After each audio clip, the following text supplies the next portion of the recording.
Oke, shalom, selamat pagi semuanya. Bersyukur, berterima kasih kepada Tuhan. Pagi hari ini kita boleh bangun lagi dengan tubuh yang diberkati, dengan kekuatan kesehatan yang baru yang datang dari Tuhan. Kita bersyukur kalau kita boleh bersama-sama lagi datang menghampiri tahta kasih karunia Tuhan di pagi hari ini. Bersyukur buat hari baru yang Tuhan berikan dalam hidup kita. Satu hari lagi kesempatan hidup yang Tuhan berikan. Kami bersama menikmati dan memuji memuliakan nama Tuhan. Bapa, kami bersyukur, kami berterima kasih kepadamu pagi hari ini. Kalau kami boleh bangun dengan tubuh yang diberkati, dengan kekuatan kesehatan yang baru. Setelah sepanjang malam dan tidur kami, Engkau lindungi, jagai, dan berkati kami. Engkau pulihkan kekuatan kesehatan kami. Kami boleh beraktivitas lagi di sepanjang hari yang baru ini. Di dalam penyertaan tangan kuasa-Mu, di dalam pemeliharaan Allah yang ajaib. Kami bersyukur, kami berterima kasih kepadamu. Haleluya, haleluya, haleluya, haleluya, haleluya,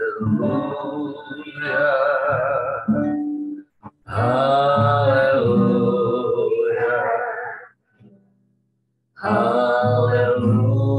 haleluya, haleluya, haleluya,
Engkau Allah yang layak disembah. Engkau satu-satunya,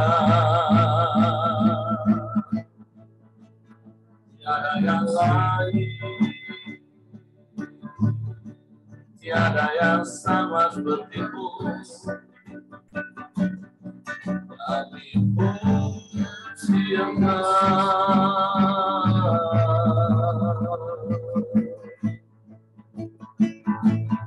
Haleluya,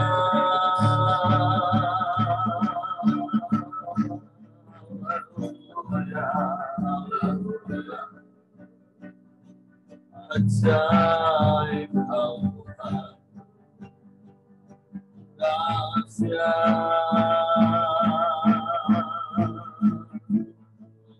biasa.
Ajaib Kau Tuhan,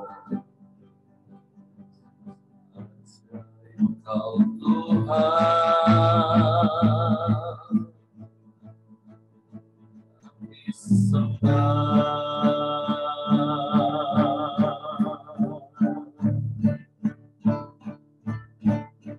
kami puji Engkau, kami muliakan nama-Mu.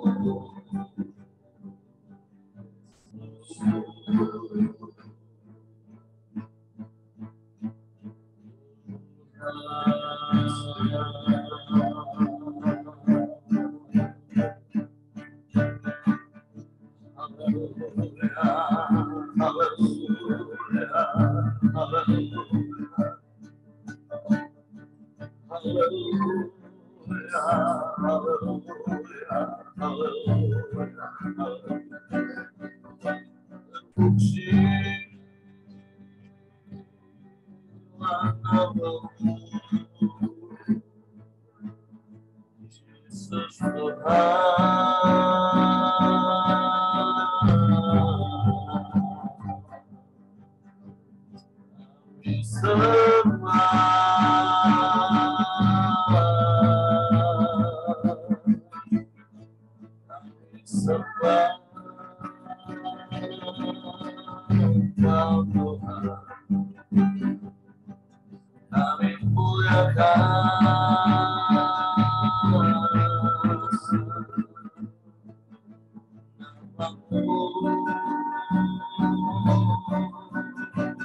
kami puji Engkau.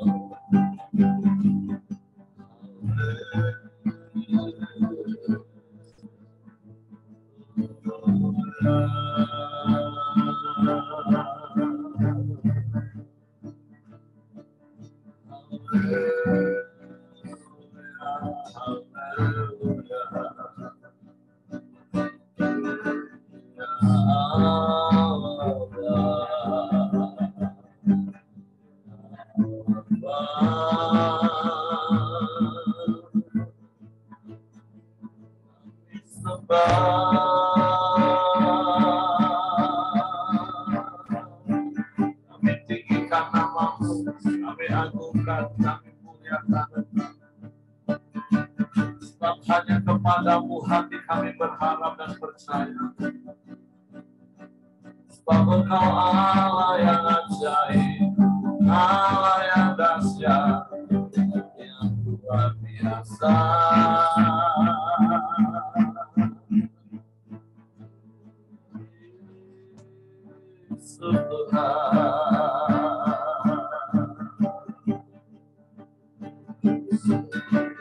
Haleluya, haleluya, haleluya, haleluya, haleluya, haleluya, haleluya. Ajaib Tuhan, ajaib Tuhan, ajaib.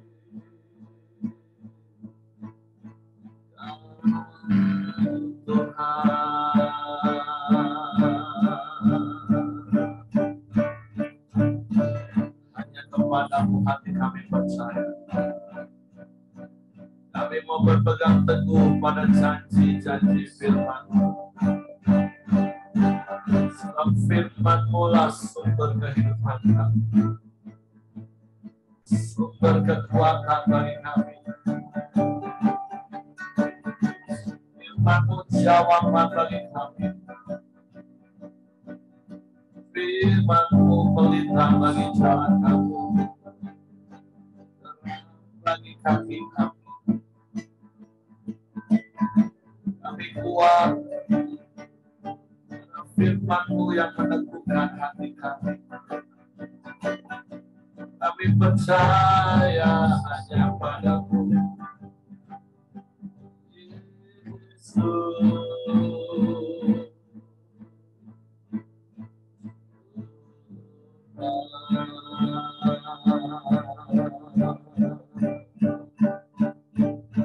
Haleluya, haleluya, haleluya, haleluya.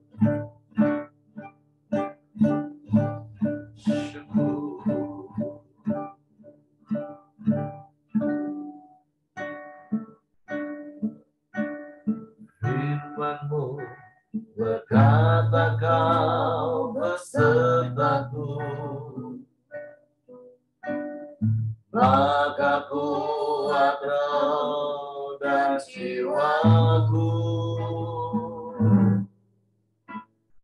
Tangan-Mu Tuhan selalu ku nantikan. Di setiap langkah ku percaya dengan sayang-Mu, ku akan terbang tinggi di tengah badai hidup. Ku tak menyerah, Kau kekuatan dan perlindungan bagiku, pertolonganku di tempat Tuhan tinggi. Ku mengangkat tanganku, aku berserah, aku nantikan ayatku sembah, Yesusku, Rajaku.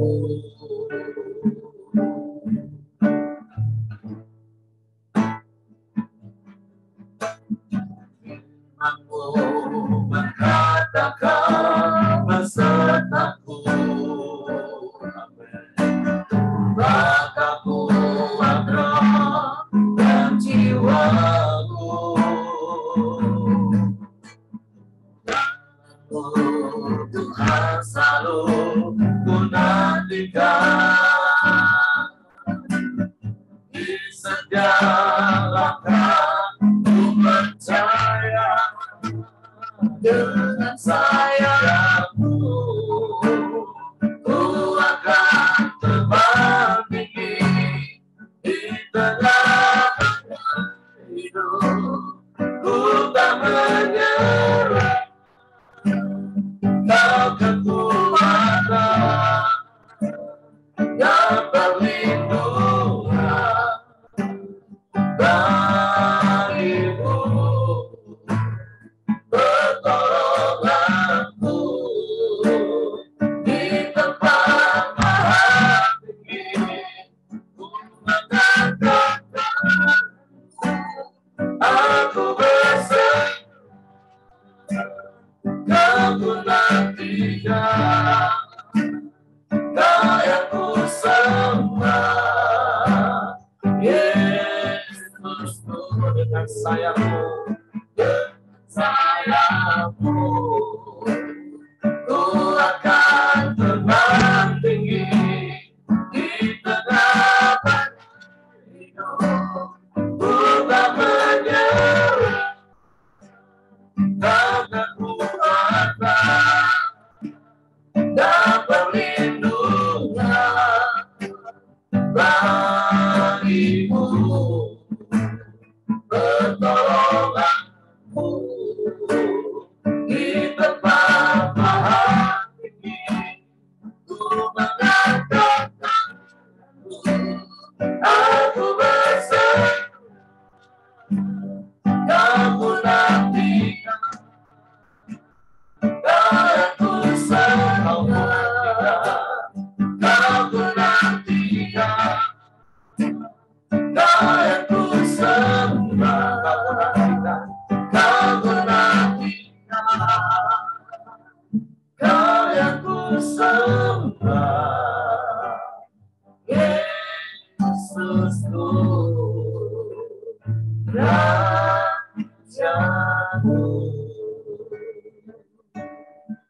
Engkau yang kami nanti-nantikan setiap saat dalam hidup. Engkau yang kami percayai. Sebab firman-Mu ya dan amin bagi kami.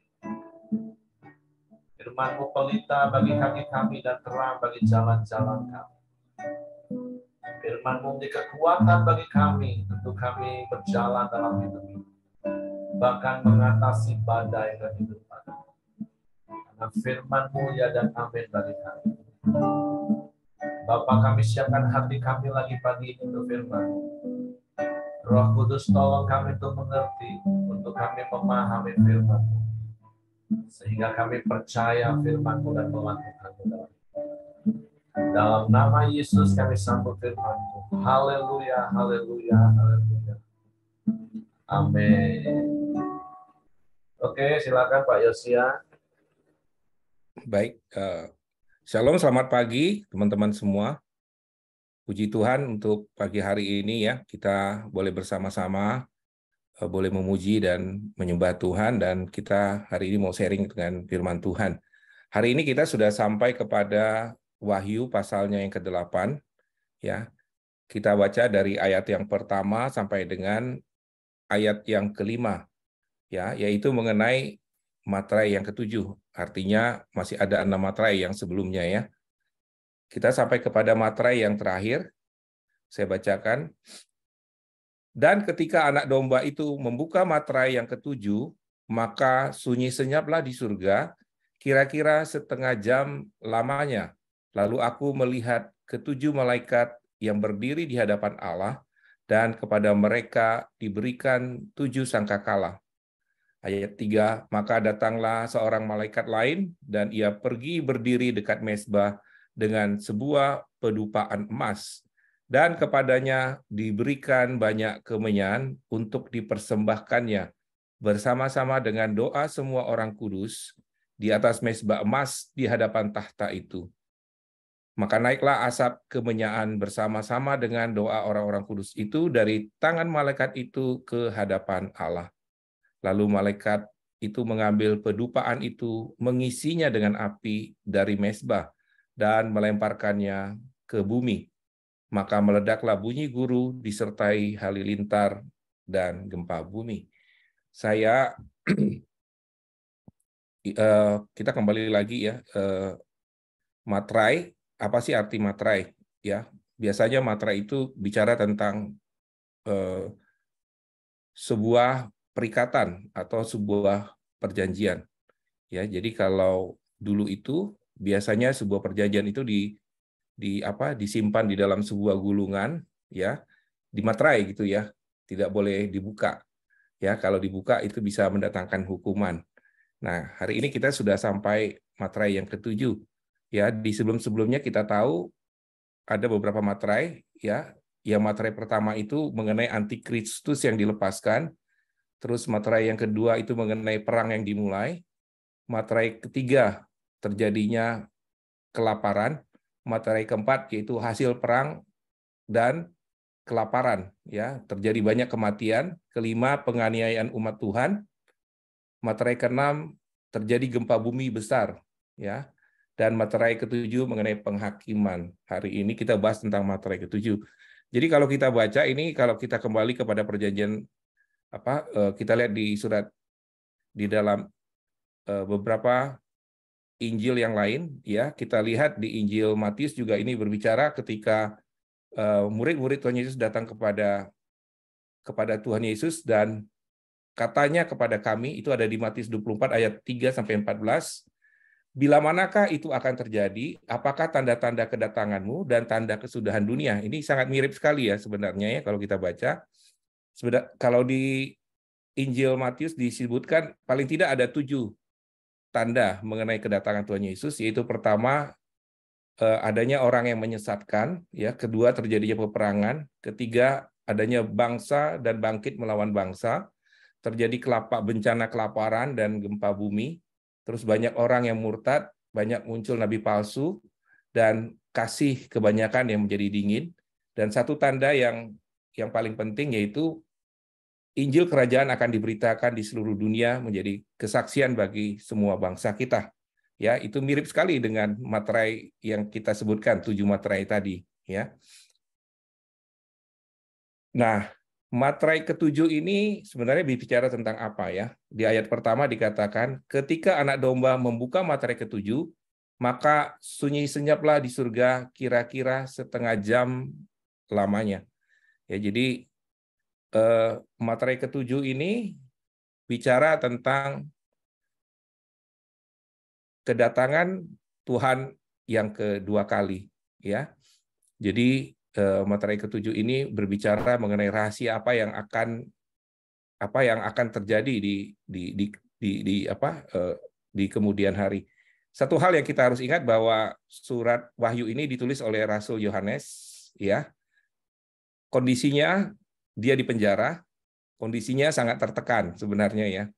Bukan menulis dengan kondisi yang normal, tetapi kondisinya sangat tertekan, dan dalam kondisi itu dia pun harus mengirim membuat nasihat-nasihat dalam bentuk surat-surat yang dikirimkan kepada jemaat-jemaat yang ada di sana. Dan bicara tentang materai ini adalah bicara tentang seperti Musa ya. Musa itu kan menerima firman Tuhan melalui Roh Kudus, dia menceritakan bagaimana penciptaan. Sekalipun sebenarnya pada saat dia menuliskan kitab Kejadian sampai dengan 5 kitab Pentateuch itu ya, Kejadian, Keluaran, 5 Bilangan, dia menulis karena dikuasai oleh Roh Kudus ya. Nah, kalau kita percaya dengan kitab Kejadian bahwa Musa yang menulis, kita juga harusnya percaya juga dengan apa yang ditulis oleh Rasul Yohanes, sekalipun hal itu belum terjadi ya, tetapi sebenarnya dasarnya ada juga. Kitab Wahyu itu ditulis diilhami oleh Roh Kudus, dan kita tahu bagaimana Rasul Yohanes diingatkan kembali untuk dia harus menuliskan kembali apa yang Roh Kudus sudah taruh di hatinya, dan dia harus menuliskan ya seperti apa yang gambaran apa yang dia terima melalui pergumulan dia dengan Tuhan dengan melalui Roh Kudus ya. Jadi ketika anak domba itu bicara tentang Tuhan Yesus ya, yang membuka materai, itu menggambarkan kedatangan Tuhan yang kedua kali ya.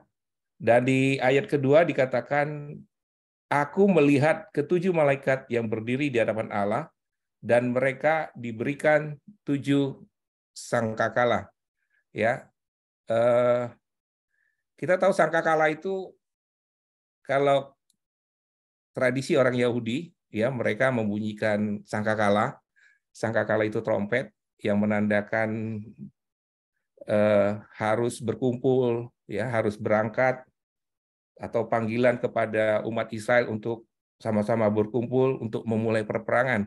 Nah, tapi sangkakala yang dimaksud di sini adalah, bunyi sangkakala itu adalah menandakan dimulainya Tuhan yang memerintah di dunia, memerintah di dunia. Nah, kadang kita berpikir bahwa bagaimana sih sebenarnya surganya orang Kristen dan apa bedanya dengan surganya orang-orang kepercayaan yang lain, ya. Surganya orang Kristen itu berbicara bagaimana kita ya merindukan bertemu dengan Tuhan, kita bersama-sama tinggal dengan Tuhan, ya. Nah, kalau yang lain berpikir bahwa yang penting ke surga, dia mau ngapain di surga dia nggak tahu, ya. Tapi kalau kita orang Kristen, kita tahu. Jadi kita tahu bahwa firman Tuhan ini bisa digambarkan sebagai romantika kehidupan kita dengan Tuhan, ya. Bagaimana Allah menciptakan kita dan Dia mempersiapkan kita untuk menjadi mempelai putranya, yaitu Tuhan Yesus. Ya, jadi sebenarnya kita rindu sekali sebenarnya ya. Bicara tentang surga, kita rindu sekali untuk bertemu dengan Tuhan, kita hidup bersama-sama dengan Tuhan, dan Tuhan bersama-sama dengan kita memerintah di dalam kerajaan-Nya. Ya, kalau yang lain berpikir bahwa kita nanti akan bertemu Tuhan, tapi di sini Tuhan yang bertemu dengan kita. Kalau pertama dia datang ke dunia ini, maka yang kali kedua dia pun datang untuk bertemu dengan kita, bersama-sama dengan kita memerintah. Ya, di dalam kalau kita bilang dalam langit baru dan bumi baru, ya. Terus di ayat ketiga, maka datanglah seorang malaikat lain dan ia pergi berdiri dekat mezbah dengan sebuah pedupaan emas, dan kepadanya diberikan banyak kemenyan untuk dipersembahkan bersama-sama dengan doa semua orang kudus di atas mezbah emas di hadapan tahta itu. Maka naiklah asap kemenyan bersama-sama dengan doa orang-orang kudus. Nah, di sini kita lihat bagaimana 7 malaikat, ya. 7 itu dalam tradisi orang Yahudi adalah angka sempurna, ya. Dikatakan berdiri di hadapan Allah, dan mereka diberikan 7 sangkakala, ya. Nanti kalau di ayat berikutnya bicara tentang 7 sangkakala ini, bicara tentang murka Allah, kemarahan Allah, ya. Kita nanti kalau di ini salah satunya dibilang sangkakala pertama itu dibilang murka Allah adalah sepertiga dari bumi, pohon dan rumput dibakar. Terus di sangkakala kedua dibilang sepertiga dari makhluk laut mati, ya. Nah, dikatakan bahwa seorang malaikat lain pergi berdiri dekat mezbah sebuah pedupaan emas, dan kepadanya diberikan banyak kemenyaan. Ya, dan dikatakan di ayat keempat, dikatakan asap kemenyaan bersama-sama dengan orang kudus, ya, dan tangan malaikat itu ke hadapan Allah. Ya, ini bicara tentang doa, ya. Kita tahu bagaimana gambaran tentang di dalam Kejadian Lama, yaitu doa Kain dan Habil. Ya, bagaimana kita tahu bahwa Tuhan berkenan kepada doanya Habil. Ya, itu bicara tentang apa? Berbicara tentang ketaatan Habil untuk mempersembahkan korbannya. Ya, jadi dikatakan bahwa persembahan dari Habil, ya, itu naik, asapnya naik ke langit, artinya doanya didengar. Ya, nah, yang dimaksud dengan doa orang-orang kudus ini adalah, ya, berbicara bagaimana, ya, kita tahu bahwa yang dimaksud dengan orang-orang kudus ini, ya, tentunya rasul-rasul, ya, mereka yang memberitakan kabar baik, menyampaikan Injil, yang rata-rata hampir semua mati, ya, dihukum mati, menderita.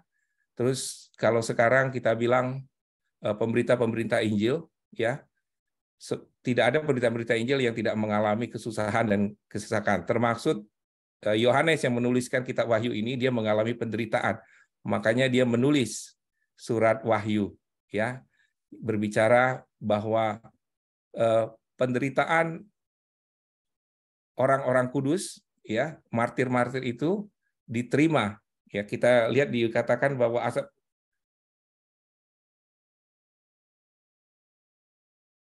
dipersembahkan bersama-sama dengan doa semua orang kudus di atas mezbah di hadapan Allah.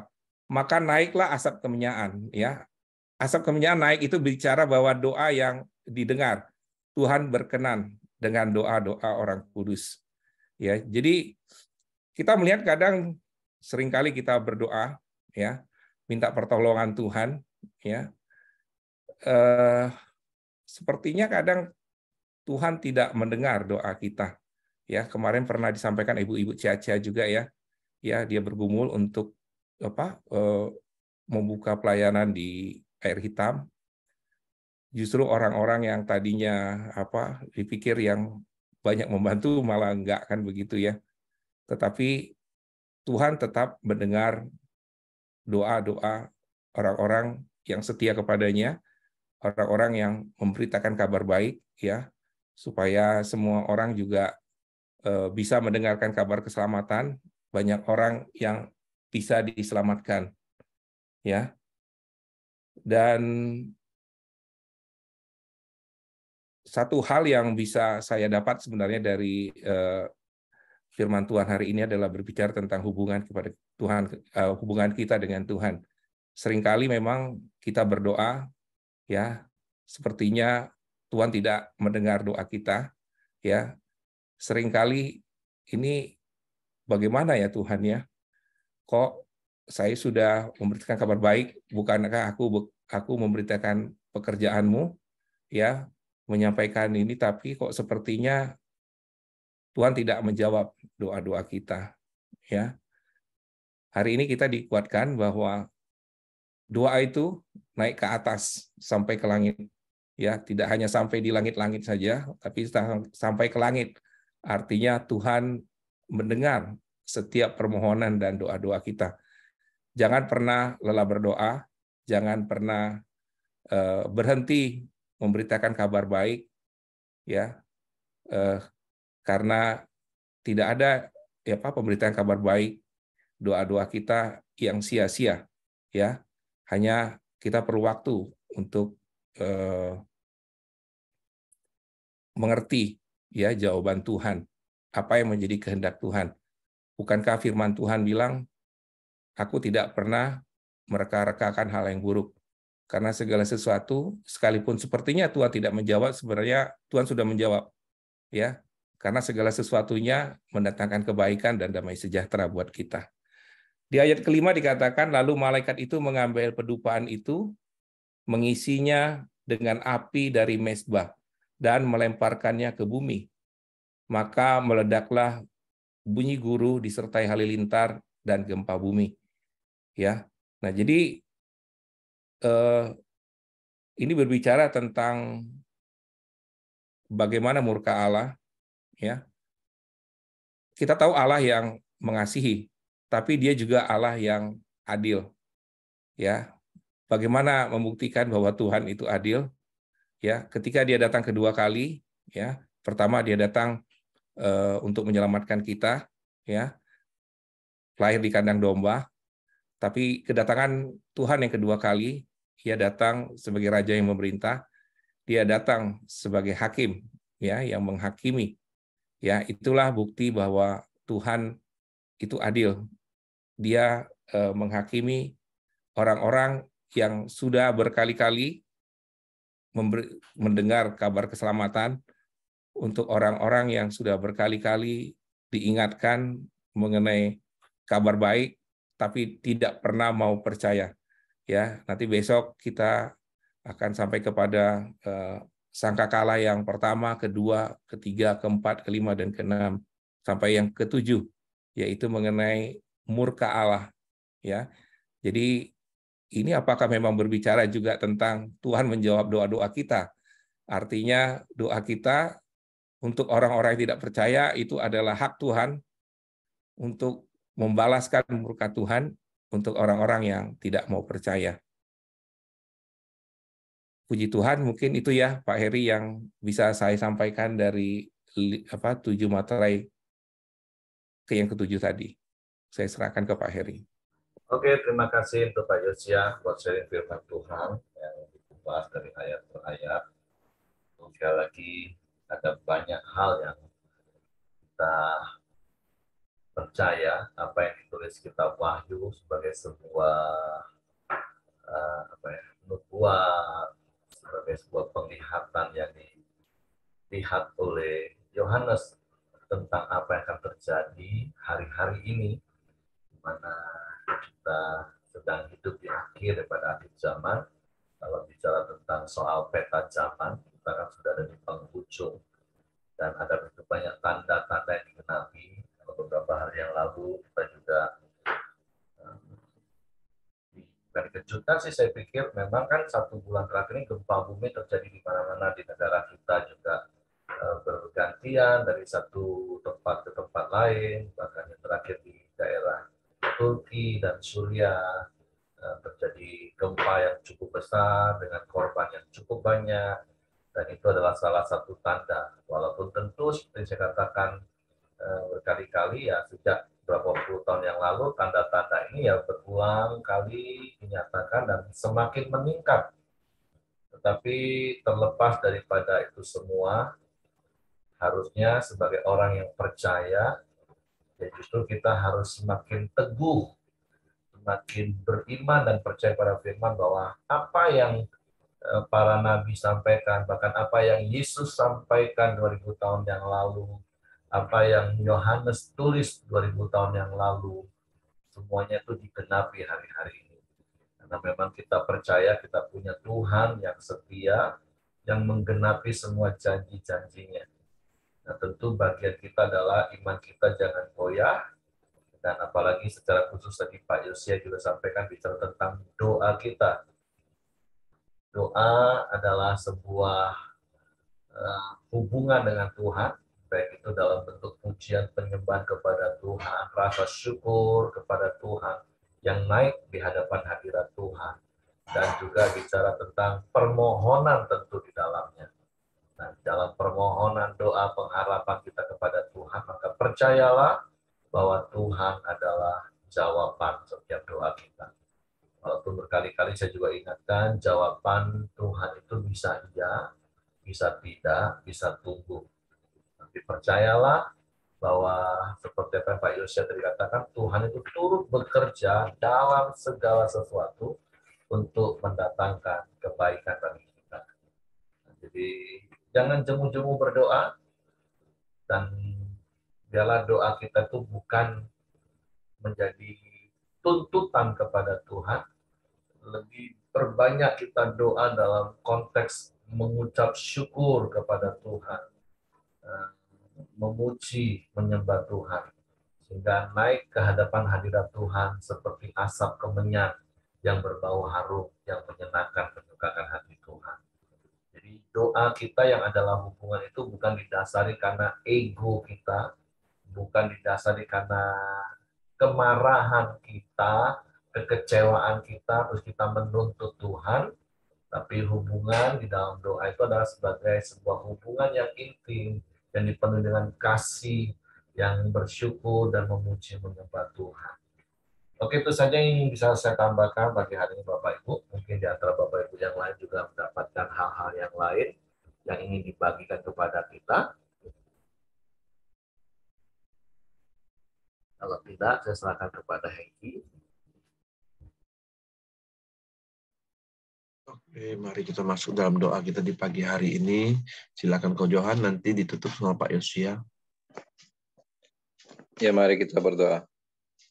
Bapa, terima kasih atas kebaikan-Mu sepanjang hari ini. Tuhan, Kau sudah membangunkan kami dengan tubuh yang sehat, dengan nafas yang baru, Tuhan. Kami percaya sepanjang hari ini, perlindungan penyertaan-Mu, Tuhan, pertolongan pembelaan-Mu, berkat-Mu, kebajikan dan kemurahan-Mu selalu menyertai kehidupan kami senantiasa sepanjang detik dari hari ini, sepanjang hari ini ya Bapa. Kami percaya Tuhan, apapun yang terjadi dalam kehidupan kami, Engkau mendatangkan segala kebaikan ya Bapa. Kami berdoa juga untuk Pak Yosia Tuhan, Kau berkati Pak Yosia dengan hikmat-Mu, dengan kesehatan, dengan kebaikan, kebajikan, dan kemurahan menyertai Pak Yosia, istri dan anak-anaknya ya Bapa. Memberkati terus usahanya, memberkati terus keinginan hati, doa-doa, mimpi-mimpi kerinduan dari Pak Yosia Tuhan. Berdoa juga untuk Ibu Marianti, Pak Siregar ya Bapa, biarlah Engkau tambah-tambahkan terus kesehatannya, Engkau berikan umur panjang, damai sejahtera, sukacita, melimpah atas hidup Pak Siregar dan Ibu Marianti Tuhan. Rencananya untuk merenovasi rumah yang di Surabaya Tuhan, biarlah Engkau cukupkan segala kebutuhan pembangunannya Bapa, bahkan Kau limpahkan dengan kasih karunia-Mu Tuhan, sehingga renovasi itu dapat berjalan dengan baik, dengan sesuai dengan rencana, bahkan lebih indah dari rencana ya Bapa. Terima kasih ya Bapa. Berdoa juga terus untuk kami semua yang di Karambio ini Tuhan, biarlah kami semua semakin hari semakin erat dalam tali kasih-Mu, dalam keintiman kami kepada Engkau. Biarlah Engkau terus tambah-tambahkan kapasitas hidup kami Tuhan, kapasitas pelayanan kami, kapasitas doa kami, kapasitas kebajikan dan kemurahan-Mu selalu menyertai kehidupan kami ya Bapa. Mari kita berdoa. Bapa kami yang di surga, dikuduskanlah nama-Mu, datanglah kerajaan-Mu, jadilah kehendak-Mu di bumi seperti di surga. Berikanlah kami pada hari ini makanan kami yang secukupnya, dan ampunilah kami akan kesalahan kami, seperti kami juga mengampuni orang yang bersalah kepada kami. Dan janganlah bawa kami ke dalam pencobaan, tapi lepaskanlah kami daripada yang jahat, karena Engkaulah yang punya kerajaan dan kuasa dan kemuliaan sampai selama-lamanya.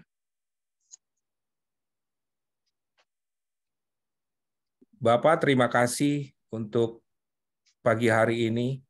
Bapak, kami berdoa untuk setiap dari kami, supaya Tuhan boleh menyertai kami, menyertai usaha kami, menyertai apapun yang kami kerjakan, baik itu pelayanan kami. Kami berdoa untuk setiap orang-orang yang memberitakan kabar baik. Tuhanlah menjadi dasar kami. Biarkan kami terus ya Bapak berdoa, mengandalkan Engkau ya Bapak. Karena doa kami itu adalah menjadi pondasi kami untuk terus menyampaikan kabar baik kepada semua orang-orang ya Bapak.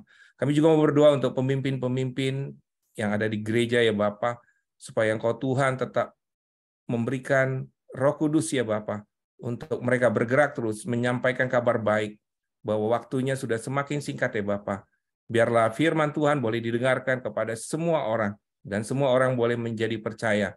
Dan Kau boleh menggenapi ya Bapak semua janji-janji-Mu yang ada di firman-Mu ya Bapak. Kami percaya bahwa Tuhan akan datang kedua kali untuk memerintah. Dan kami rindu untuk hidup bersama dengan Engkau ya Bapak. Memerintah bersama-sama di dalam kerajaan-Mu ya Bapak. Terima kasih Bapak.